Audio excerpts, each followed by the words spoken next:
অতএব মুসলমান, আল্লাহ রাব্বুল আলামিন বলেছে ইন্না বাতশা রাব্বিকা লাশাদীদ, আমি আল্লাহর ধরা বড় শক্ত। মুসলমান যদি এটা বাস্তবে প্রমাণ করতে চান তাহলে পিছনের দিকে তাকাতে হবে।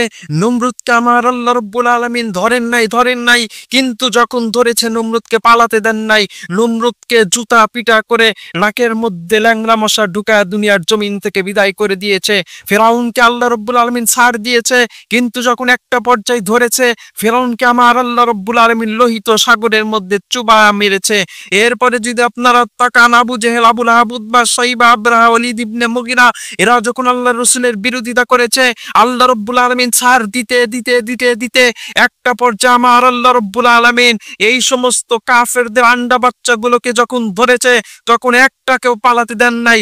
প্রত্যেকটাকে আল্লাহ রাব্বুল আলামিন দুনিয়ার জমিন থেকে অস্তিত্ব বিলীন করে দিয়েছে। শাহজালাল ইয়ামিনীকে গৌর গোবিন্দ যখন অত্যাচার নির্যাতন করেছে, শাহজালাল ইয়ামিনী যখন আল্লাহু আকবার বলে আজান দিয়েছে, গৌর গোবিন্দ পিছনের দরজা দিয়ে পালাতে বাধ্য হয়েছে।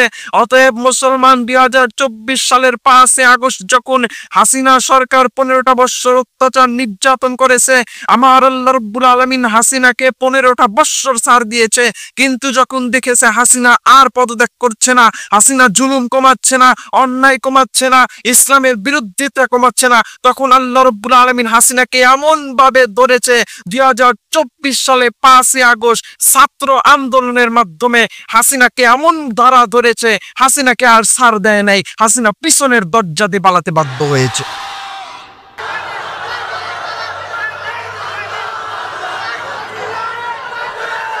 মুসলমান থামুন। তাহলে আল্লাহ রাব্বুল আলামিন যাকে ধরে তাকে কিন্তু আর ছেড়ে দেয় না। অতএব যারা এখনো আল্লাহ রাব্বুল আলামিনের বিরুদ্ধাচরণ করতেছেন, ইসলামের বিরুদ্ধাচরণ করতেছেন, মনে করতেছেন যে আমরা পালিয়ে যাব, না, আল্লাহ রাব্বুল আলামিন আপনার রশিকে ঢিল করে দিয়েছে, কিন্তু একেবারের জন্য কিন্তু ছেড়ে দেন নাই। অতএব মুসলমান, খুব গভীর মনোযোগ দিয়ে কথাগুলো শুনতে হবে। এখন ইসলামকে শেষ করার জন্য চক্রান্ত চলতেছে। কিছুদিন আগে এক নাস্তিক নিজের পায়ের নিচে কোরআনকে রেখে কোরআনের উপর দাঁড়িয়েছিল, কোরআনকে অবমাননা করেছিল।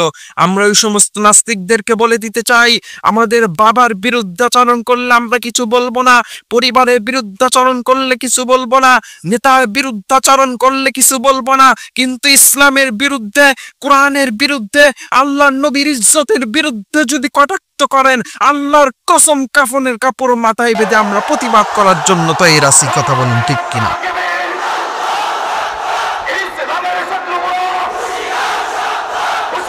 আল্লাহর বিরুদ্ধে গেলে আমরা কাউকে ছাড় দেব।